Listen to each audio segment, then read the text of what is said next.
शुक्लांबरधरं विष्णुं शशिवर्णं चतुर्भुजं प्रसन्नवदनं ध्यायेत् सर्वविघ्नोपशान्तये। अगजाननपद्मार्कं गजाननमहर्निशम् अनेकदन्तं भक्तानाम् एकदन्तमुपास्महे।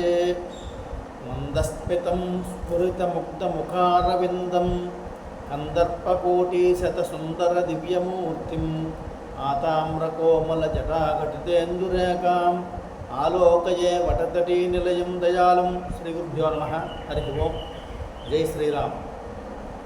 శ్రీరామపేటం రామచంద్రపురం రేపు తొలి ఏకాదశి పండుగ సందర్భంగా అందరికీ కూడా తొలి ఏకాదశి శుభాకాంక్షలు తెలియజేసుకుంటూ ఆ రామచంద్ర ప్రభువు యొక్క అనుగ్రహం అందరికీ కలగాలని కోరుకుంటూ శ్రీరామపేటం తరపున మనం తొలి ఏకాదశి అని జరుపుకుంటూ ఉంటాం. తొలి ఏకాదశి అంటే మనకి మొట్టమొదట ఈ పండుగలన్నీ కూడా మన సంప్రదాయంలో ఈ తొలి ఏకాదశి నుంచి ప్రారంభమవుతాయి. అందుకనే పూర్వం సంవత్సర ఆరంభం తొలి ఏకాదశి నుంచి లెక్క పెట్టుకునేవారు. అంటే తొలి ఏకాదశి అక్కడ నుంచి మనకి దక్షిణాయనం ప్రారంభమవుతుంది. దక్షిణాయనంలో అన్ని వ్రతాలు పూజలు వ్రతాలన్నీ కూడా వరుసగా వస్తూ ఉంటాయి. అందుకే తొలి ఏకాదశి అని అంటారు. ఈ తొలి ఏకాదశి చాలా విశేషమైనటువంటి రోజు. ఎంచేదంటే దీన్నే శయన ఏకాదశి అని పిలుస్తారు. అంటే శయన ఏకాదశి అంటే శ్రీ మహావిష్ణువు పాలకడలపై నిద్రించేటటువంటి ఏకాదశి. ఇక్కడ నుంచి మొదలుకొని చాతుర్మాస్య దీక్ష ప్రారంభం. చాతుర్మాస్య దీక్ష అంటే 4 మాసములు జరుగుతుంది. ఇక్కడ ఆషాఢ శుద్ధ ఏకాదశి నుంచి కార్తీక శుద్ధ ఏకాదశి వరకు చాతుర్మాస్య దీక్ష. అదే కార్తీక శుద్ధ ఏకాదశి నాడు స్వామివారు మేలుకుంటారు. దాన్నే ఉత్థాన ఏకాదశి అని పిలుస్తారు. దాన్నే పద్మ ఏకాదశి అని కూడా పిలుస్తారు. అట్లాంటి ఈ చాతుర్మాస్య దీక్ష ప్రారంభమయ్యేటటువంటి రోజు తొలి ఏకాదశి రోజు. అంటే ఈ తొలి ఏకాదశి చాలా విశిష్టమైనటువంటి రోజు. మనందరం కూడా మొట్టమొదటి ప్రారంభమయ్యేటువంటి పండుగ కాబట్టి ప్రతి ఒక్కరు కూడా ఏకాదశి నాడు స్వామివారిని ఆరాధన చేయండి. రామచంద్ర ప్రభువుని లేకపోతే విష్ణుమూర్తిని ఈశ్వరుని అన్ని స్వరూపాల యొక్క సారం ఒకటే. పరమేశ్వర తత్వం అంతా ఒకటే. ఎవరిని ఏ దేవతను పూజించినా అన్నీ ఒకటే. కనుక ముఖ్యంగా విష్ణుమూర్తిని ఈ రోజున ఏకాదశి పూట ఆరాధన చేయండి. అంటే ఇక్కడ విశేషం ఏంటంటే చూడండి, ఈ తొలి ఏకాదశి గురించి ఒక కథనం ఉన్నది. సూర్యవంశంలో పుట్టినటువంటి ప్రఖ్యాతమైనటువంటి రాజు మాంధాత. అతడు ధర్మాత్ముడు, ఎప్పుడు ధర్మం తప్పడు, సత్యసంధుడు. అతని రాజ్యంలో ఒకసారి కరువు వచ్చింది. కరువు వస్తే వర్షం లేదు, కరువు కాటకాలతో అల్లాడిపోతున్న రాజ్యం అంతా. అప్పుడు అంగీరసుడు అనేటువంటి ఋషీశ్వరుడు మేరకు సూచన మేరకే ఈ మాంధాత అనేటువంటి రాజు ఏకాదశి వ్రతాన్ని శయన ఏకాదశి వ్రతాన్ని శయన ఏకాదశి అంటే తొలి ఏకాదశి. ఈ శయన ఏకాదశి వ్రతాన్ని ఆచరించి ఆ వ్రత ప్రభావం చేత ఆ రాజ్యంలో వర్షం కురిసింది. ఆ కరువు తీరి ప్రజలందరూ సుఖంగా ఉన్నారని మన పురాణాల ద్వారా తెలుస్తుంది. కాబట్టి ఈ శయన ఏకాదశి అంట అందరికీ సందేహం కలుగుతుంది. శయన ఏకాదశి అంటే దేవుడు పడుకుంటాడని అనేటువంటి సందేహాలు కలుగుతుంది. అయితే ఇక్కడ సర్వవ్యాపి ఎవరంటే విష్ణువు. సర్వం అంతటా వ్యాపించి ఉన్నటువంటి వారు విష్ణుమూర్తి. కనుక అట్లాంటి విష్ణువే ఆ సూర్యున్నే తీసుకోండి. మనకి అంతర్లీనంగా విష్ణువు అనే పదానికి అర్థంగా తీసుకున్నట్టయితే సూర్యుడు అని అర్థం. ఇప్పుడు మనకు సూర్యనారాయణమూర్తి ఇప్పటి వరకు కూడా ఉత్తరాయణం నడుస్తుంది. అంటే ఉత్తర దిక్కుగా ప్రయాణం చేస్తారు.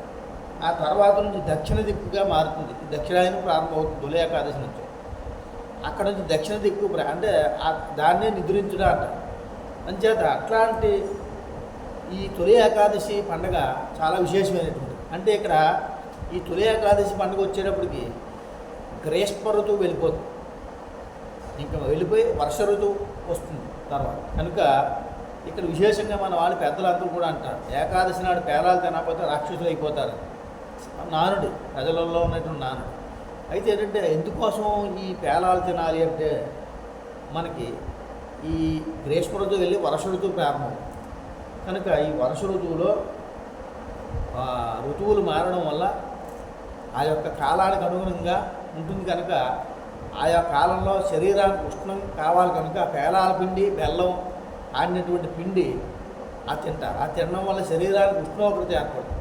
దానివల్ల ఆరోగ్యం కలుగుతుందని మన పెద్దలు పూర్వం నుంచి వస్తున్నటువంటి ఆచారం కనుక అది ఈ తొలి ఏకాదశి అంటారు.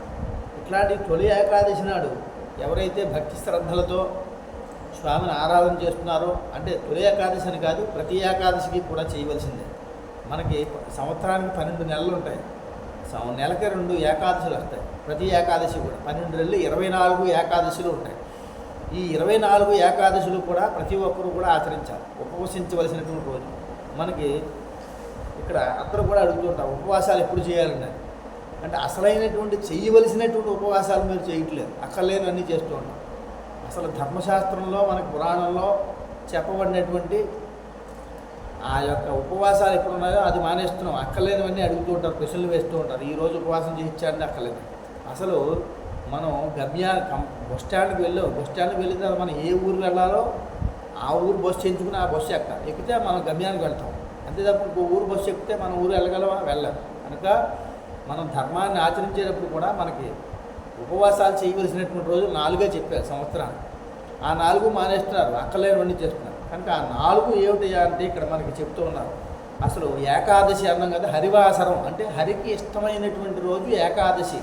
కనుక ప్రతి ఒక్కరు కూడా ఈ తొలి ఏకాదశి నాడు ఉపవసించండి, రాత్రి జాగరణ చేయండి, ద్వాదశి నాడు భోజనం చేయండి. ఇది ఏకాదశి వ్రతం అవుతుంది. కనుక అట్లాంటి ఈ ఏకాదశి పర్వదినాన్ని మనం అందరూ కూడా జరుపుకుని స్వామివారి యొక్క అనుగ్రహాన్ని పొందవలసిందిగా అందరికీ తెలియజేస్తూ, ఇక్కడ విశేషం ఏమిటంటే చూడండి, ఈ 4 రోజులు ఉపవాసం ఉన్నాయి. సంవత్సరానికి 4 ఉన్నాయి. ఆ 4 మనకి అసలు అవిశ్యాన్నం బ్రాహ్మణానాం ప్రశస్తం గృహీణాం సదా నారాయణోచ్చష్టమిష్టమభక్ష్య మనివేదితం అన్నారు. ఆ ఏకాదశి నాడు నారాయణుడికి నివేదన చేయకుండా ఏది తినడానికి వీలేదు. అలా కనుక ఎవరైనా తింటే, అంటే ఏకాదశి నాడు ఉపవాసం లేకపోతే ఎవరైనా తిన్నా వారికి అన్న విష్టాజలం మూత్రం యద్విష్ణో నివేదితం ఇన్ మూత్రం సర్వదా ప్రోక్త మన్నంచ హరివాసరే అంట. ఆ రోజు ఏకాదశి నాడు తిన్నటువంటి తిన్నంతా కూడా అన్న విష్టాజలం మూత్రం, ఆ రోజు తిన్నంతా కూడా మలమూత్రాలతో సమానం అని చెప్తూ ఉన్నారు. యద్విష్ణో నివేదితం, విష్ణు ఆ రోజు ఒక తినవలసిన పరిస్థితి వచ్చింది అనుకోండి, విష్ణుమూర్తికి నివేదన చేసి తినమన్నారు. విష్ణువుకు నివేదన చేయకుండా యద్విష్ణో నివేదితం విన్ మూత్రం సర్వదా ప్రోక్త మన్నంచ హరివాసరే. హరివాసరం అంటే ఏకాదశి. ఆ ఏకాదశి నాడు ఎవరైతే అన్నం తింటున్నాడో నీళ్లు మలమూత్రాలతో సమానం అని చెప్తున్నారు. ఆ ఏకాదశి నాడు బ్రాహ్మణ కామతోర్ణంచయో భుంక్తే హరివాసరే త్రైలోక్య జనితం పాపం సోపి భుంక్తే న సంశయ అన్నారు. అంటే ఎవరైనా సరే హరివాసరం నాడు భోజనం చేస్తే త్రైలోక్య జనితం పాపం, 3 లోకాల్లో ఒకేసారి పాపం చేసినటువంటి ఫలం వస్తుంది. కనుక అసలు ఆ రోజు భోజనం చేయకూడదు అని చెప్తున్నారు ప్రత్యేకంగా ఏకాదశి నాడు. ప్రతి ఒక్కరికి సందేహం కలుగుతుంటుంది, ఎప్పుడెప్పుడు ఉపవాసాలు అసలు చేయవలసినవి చేయట్లేదు మనం. అందుకే చెప్తారు, నారద మహర్షి స్వయంగా చెప్తున్నారు, విష్ణుమూర్తి స్వయంగా చెప్తున్నారు నారదుడితో ఈ మాట, నభోక్తవ్యం నభోక్తవ్యం నభోక్తవ్యంచ నారద గృహభిర్ బ్రాహ్మణైరన్నం సంప్రాప్తే హరివాసరే అన్నారు. అంటే 3 సార్లు అన్నారు చూడండి. నభోక్తవ్యం అంటే భోజనం చేయకూడదు, నభోక్తవ్యం భోజనం చేయకూడదు, నభోక్తవ్యం భోజనం చేయకూడదు నారద అని విష్ణుమూర్తి నారదుడితో స్వయంగా చెప్పినటువంటి మాట. కనుక అంటే అందుకే చూడండి, మీరు అందరూ కూడా కోర్టులోకి వెళ్తూ ఉంటారు. కోర్టులో చూసినప్పుడు అందరూ అల్లరి చేసేస్తున్నారు అనుకోండి, జడ్జి గారు స్విచ్తో కొడతారు 3 సార్లు, ఆర్డర్ ఆర్డర్ అంట. అంటే 3 సార్లు కొట్టిన తర్వాత ఎవరిని మాట్లాడితే లాక్కు వెళ్ళిపోతారు. అలాగే ఇక్కడ కూడా 3 సార్లు వాడారు, ఒక్కసారి వాడాలి. 3 సార్లు వాడారంటే దాన్ని అతిక్రమించడానికి వీలు లేదు అని అర్థం. అంటే నభోక్తవ్యం నభోక్తవ్యం నభోక్తవ్యంచ నారద గృహభి బ్రాహ్మణేరన్నో సంప్రాప్త్య హరివాసరే. ఆ హరివాసరం నాడు ఎవరో కూడా భోజనం చేయడానికి వీల్లేదు, ఉపవాసించి ఉండవలసిందే. కానీ ఎప్పుడెప్పుడు ఉపవాసాలు చేయాలి అంటే సంవత్సరానికి 4 ఉన్నాయి. ఈ 4 చేయండి సరిపోతుంది ప్రత్యేకంగా. మిగిలినవన్నీ చేసినా చేయకుండా వాడికి ధర్మశాస్త్రం లేదు, దాని ఆచారాన్ని బట్టి చేసుకోవాలి. ఇవి మాత్రం తప్పదు. ఎప్పుడెప్పుడు అంటే జన్మాష్టమి దినే రామనవమీ దివసే హరే శివరాత్రౌ చయో భుంక్తేషోపి ద్విగుణపాతకి అన్నారు. అంటే జన్మాష్టమి దినే అంటే శ్రీకృష్ణుడు పుట్టినటువంటి రోజు కృష్ణాష్టమి. రామనవమీ దివసే అంటే అంటే శ్రీరాముడు పుట్టినటువంటి రోజు శ్రీరామనవమి. అలాగే హరేహే అంటే హరివాసరం అంటే హరికి ఇష్టమైనటువంటి రోజు ఏకాదశి అంటే ప్రతి ఏకాదశి. శివరాత్రౌచ అంటే శివరాత్రి అంటే ఎన్ని రోజులు వచ్చాయి మనకి? కృష్ణాష్టమి, శ్రీరామనవమి, ఏకాదశి, శివరాత్రి. ఈ 4 సంవత్సరంలో ఈ 4 కూడా ఎప్పుడు కూడా భోజనం చేయడానికి వీల్లేదు, ఉపవసించి ఉండవలసిందే. యో భుంక్తే శోభి ద్విగుణపాతకి అన్నారు. ఆ రోజు కనుక భోజనం చేస్తే 2 పాపాలు మూట కట్టుకునేటువంటి ఫలితం వస్తుంది. అంచేత మరి ఏం చేయాలండి అంటే ఓపిక లేని వాళ్ళు ఉంటారు, బాలింతరాళ్ళు ఉంటారు, మంచం మీద ఉన్న వాళ్ళు ఉంటారు. మరి వీళ్ళందరూ కూడా ఏం చేయాలంటే సకృత్ భుంక్తే హవిష్యాన్నం విష్ణో నైవేద్యమేవచ అన్నారు. అంటే సకృత్ భుంక్తే హవిష్యాన్నం అంటే హవిస్సు అంటే నెయ్యి వేసి వండినటువంటి అన్నం హవిస్సు అంటారు. పూర్వం యజ్ఞాల్లో హోమాలు చేసినప్పుడు వేసుకోవడం హవిస్సు అన్నం వండి నెయ్యి వేసి వండుతారు. అలా నెయ్యి వేసి వండినటువంటి అన్నం స్వామివారికి నైవేద్యం పెట్టి అది తినమన్నారు. విష్ణు నైవేద్యమేవచ అంటే అంచేత ఎవరైతే ఈ ప్రకారంగా చేస్తున్నారో వారికి విష్ణుమూర్తికి ఈ హవిష్యాన్నం ఏదైతే ఉందో, అందుకే మనం పూజలు అవి చేసేటప్పుడు నైవేద్యాలు పెట్టినప్పుడు పైన నెయ్యి పెసర వేసి స్వామివారికి నైవేద్యం చూపిస్తూ ఉంటారు. ఇలా చూపించడంలో అంతరార్థం ఉన్నది. ఎంచేత నెయ్యి వేసి వండాలి అన్నాను. ఆవు నెయ్యి అంటే గేదె నెయ్యి కాసమండి మీరు అనుకోవచ్చు. ఇప్పుడు అందరూ గేదె నెయ్యిలో వాడేస్తున్నారు. స్వామివారికి ఆవు నెయ్యి జ్ఞానం ఇస్తుంది ఆవు నెయ్యి కనుక అట్లాంటి ఆవు నెయ్యి వేసినటువంటి పదార్థాలని స్వామివారికి నివేదన చేయాలి. అంటే సకృత్ భుంక్తే హవిష్యాన్నం విష్ణో నైవేద్యమేవచ అంటే ఆ భుజించవలసి వచ్చినప్పుడు హవిష్యాన్నాన్ని భుజించమని చెప్తున్నారు. విష్ణుమూర్తి నైవేద్యం నభవేత్ ప్రత్యవాయీస చోపవాస ఫలం లభేతు అప్పుడు ఉపవాస ఫలం వస్తుందంటున్నారు. అలా కనుక చేసినట్టయితే ఇంకా చూడండి, ఎవరైనప్పటికీ కూడా ఏకాదశి నాడు ఉపవాసం ఉండి తీరవలసింది. ఓపిక ఉన్న వాళ్ళందరూ కూడా ఉపవాసం ఉండవలసినటువంటి రోజు ప్రతి ఏకాదశి కూడా. ఈ ఏకాదశి తొలి ఏకాదశి అనే కాదు, ప్రతి 24 ఏకాదశిలో కూడా ఉండవలసిందే. ఓపిక లేనటువంటి వాళ్ళు నేను చెప్పినటువంటి మార్గంలో అభిష్యాన్నం ఉండినటువంటి వారే విష్ణుమూర్తికి నైవేద్యం చూపెట్టి భోజనం చేయమన్నారు. ఇంకా నిత్యం నైవేద్య భోజీయ శ్రీ విష్ణు సహి వైష్ణవ నిత్యం శతోపవాసానాం జీవన్ముక్త ఫలం భవేతు అన్నారు. అంటే ప్రతిరోజు కూడా మనం ఏం చేస్తామంటే ఈ రోజుల్లో ఉదయాన్నే లేవగానే మొహం కడుక్కోకుండా వంటలు వండేస్తున్నారు. ఇవాళ ఉద్యోగాలు కంగారు పడుతుంది. అంటే శుభ్రంగా స్నానం చేసి పూర్వం అగ్నిహోత్రుడు అంటే ఇంట్లో పొయ్యిలు ఉండేవి పూర్వకాలం. ఆ పొయ్యిలు ఉండడం వల్ల ఏం చేసేవారంటే ఆ 2 బియ్యం అగ్నిహోత్రంలో వేసేవారు. వేసినటువంటి వారు అన్నం వండి మడిగా స్వామివారి నైవేద్యం పెట్టుకుని భోజనం చేసేవారు. హాయిగా ఈ కాలం అంతా గడిచి గత 20 సంవత్సరాల నుంచి గత 25 సంవత్సరాల నుంచి కూడా మోడర్న్ అలవాటు పడిపోయినటువంటి వాళ్ళమే. మనకి ఇంకా స్నానం పానం ఉండలేదు.